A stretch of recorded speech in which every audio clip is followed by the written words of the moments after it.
Pero may tubig. Ingon ba ako sa inyo nga kuan? Oh, di ba? Yaw-yaw ko na ingon siya magyaw-yaw do. Yaw-yaw ko siya. Ew, sardinas. First time. Last week na. First time na sardinas. Yung sili and kalamansi. Kain guys. Ha? Oh. Ano pag-trip?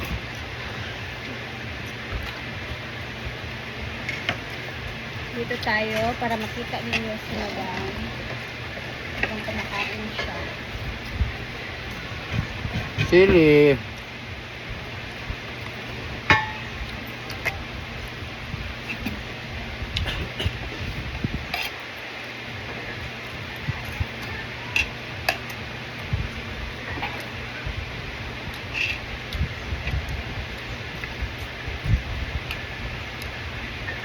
Ulam namin ngayon ay ginataang langka. Ano ba yan? Ampalaya na may itlog. Ano eh? Ano? Umot na siya. Ano siya? Ginataang tilingan. Ay, si Ay, mga trabante kami. Ano nagluto doon?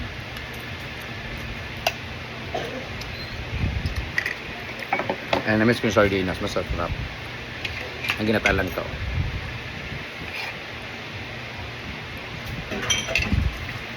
Kanin nito.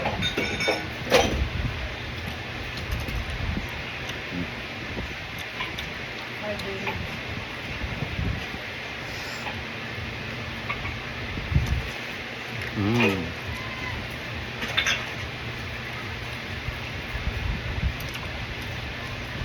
Ano sobrang anghang mo ganun sa kunaw mo? Ano?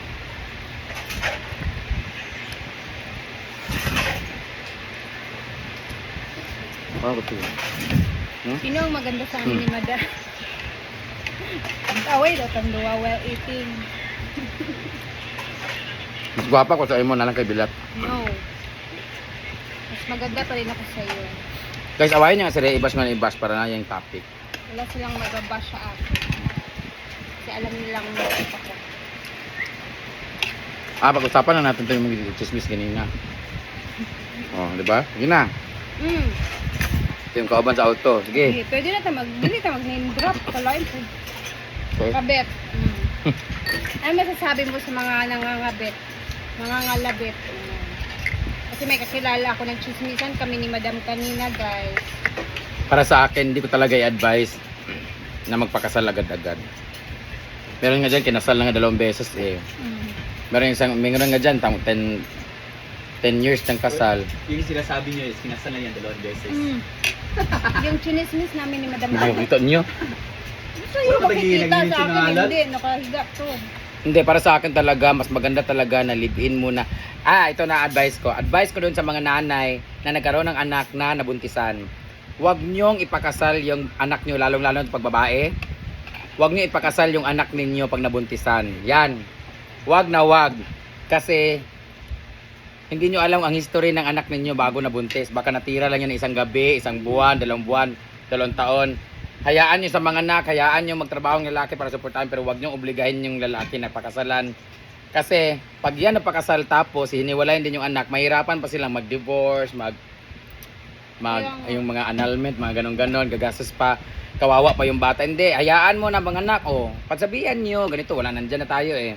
Pagsabihan nyo, tapos bigyan nyo ng responsibilidad na buhayin nila yung bata mag-isa. Pero andyan lang kayo para umalalay. Pag hindi talaga kaya, saka na tulungan.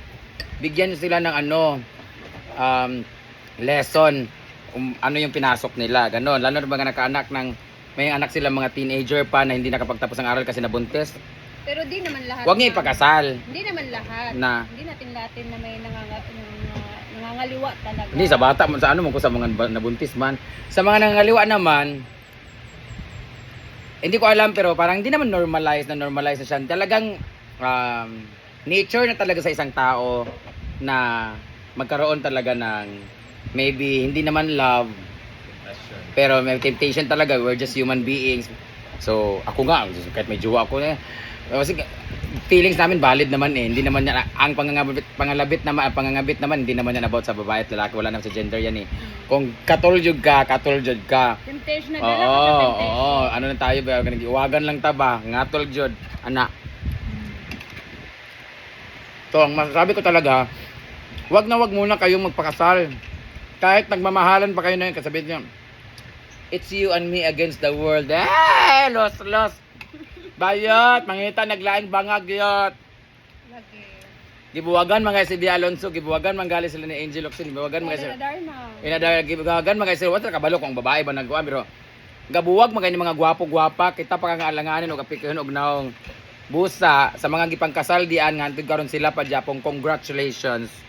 Yes. Pero sa mga alanganin pa diha, ipakita sa gid ninyo unsa ka sincere ang tao, tan-awa sa inyo unsa ka sincere inyong partner. Kay nay usahay pag mata nato, wa day ta kabalo nga gibuang-buang ra day taan ng mga kulera. Nakamata na lang ka, na ano din siya Oo. anak sa lain. Because ang pagpakasal is a choice.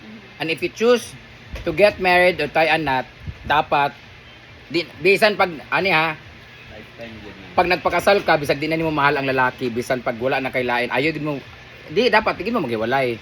Kay ngano gihawiran naman mo, gitay naman mo sa kuan gi ipakasal naman gyud nanay blessing sa pare ug sa Ginoo na kasal mo labi na sa simbahan. So once magpakasal ka, bisan pag mga bit na imong asawa ay gid pagpakigbuwag.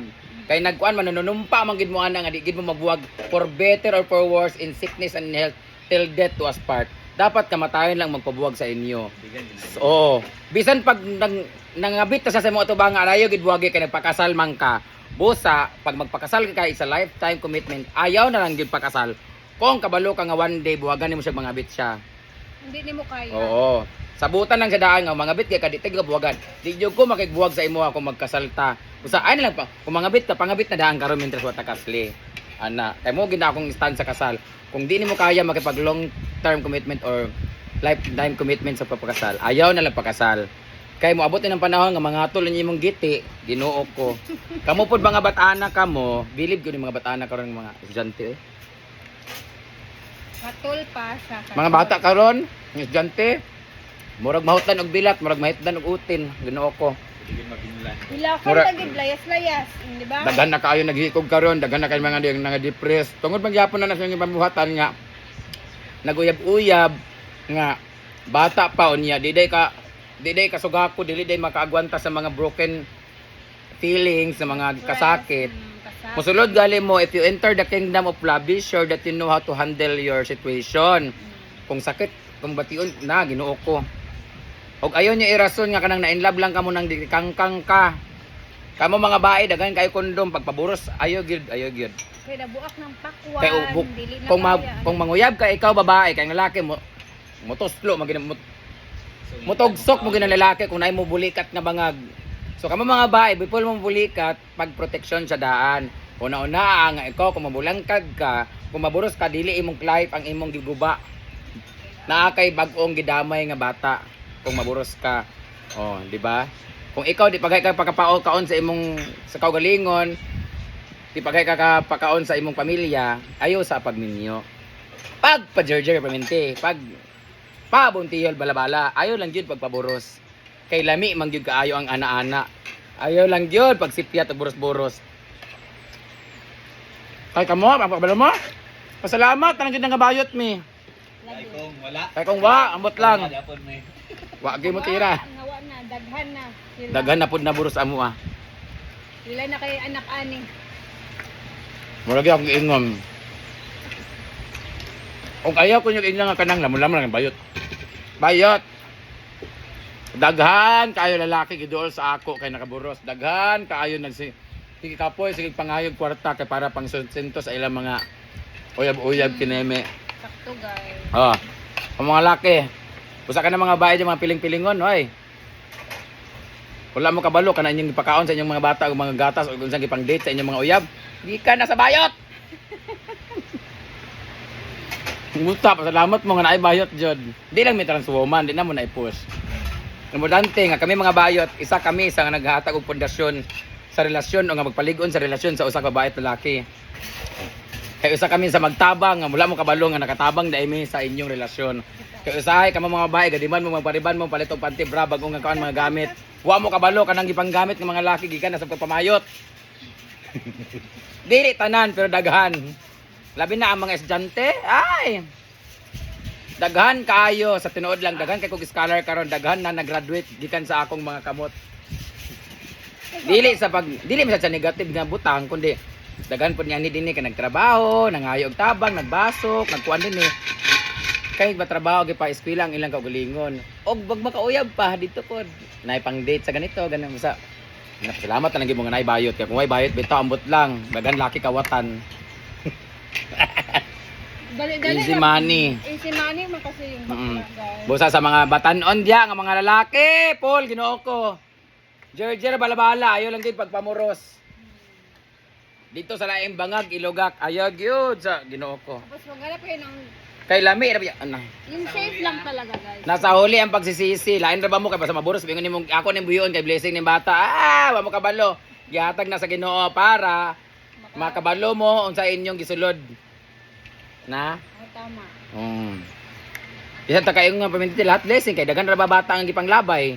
So ayaw jud igiusik-usikan ninyo ang mga bata nga luoy kaayo gipanglabay sa kuwang gipaabort ayaw jud mo ana. Busa kung dili ninyo kaya pamayot mo. Kamo pod mga bae, kung di pod ninyo kaya, panumboy mo. Dito mo, ano bitaw? May man ang tumboy, ka magbuwag mo, may mga nangawala. Mga hilis lang ang mga fingerprints. Sige na, dagan na, naka 10 minutes na ka. Kawa ka, marag gamit. Bye bye guys, kapoy.